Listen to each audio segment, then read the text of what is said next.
Okay, here are two maps that we're analyzing. One map is from 1636, and this is an interesting map. You can see it has the name of Virginia, and Virginia is kind of written smaller, and you have all these other names. There's one name that says Monacans. Here's the biggest name. It says Powhatan. Here's another one, Mongowags, the Chowans. And so most of these names, these are Native American names, and they represent there's tribes and there's villages. And this is the Powhatan Empire that rules this whole area. And here's Native Americans around a fire. There's the Native American king. Here it looks like this is a sort of embalming or mummification process. They're like drying out bodies and to preserve them somehow. Here's another Native American village, and all of these little names represent Native Americans. And the only sign of Europeans is it does say Jamestown right here, and it has a couple Europeans, shooting guns, and it does have some European ships here. Here's another Native American firing a bow, and so there's wild animals. There's boars here. There's a leopard here. So the feeling from this one is like it's ruled by Native Americans. It maybe feels wild and unsafe. There's wild animals. There's war going on. And this is created in 1636.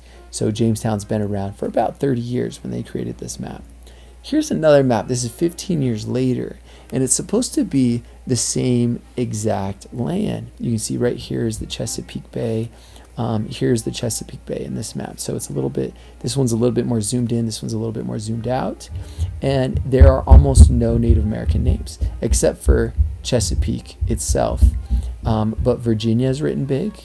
We've got Carolina and Maryland and Swede and New Albion. These are all European names. It's like Native American culture. The Native American names have been erased. Their presence is gone. There's no longer wild animals. The trees are spread out. It kind of looks like a nice park. We got like a fox and a bunny and maybe a porcupine and a bird. It seems relatively safe.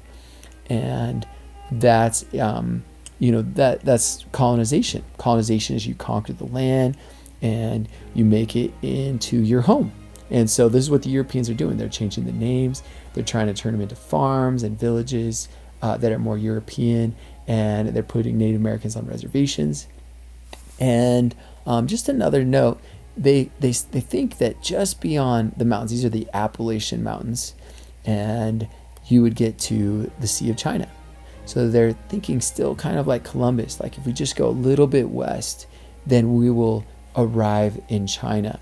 And they have no idea how vast, how huge the North American continent is, and how vast and huge the Pacific Ocean is. And so they're still underestimating like the size of the Earth. And so those are a couple important facts from these two maps.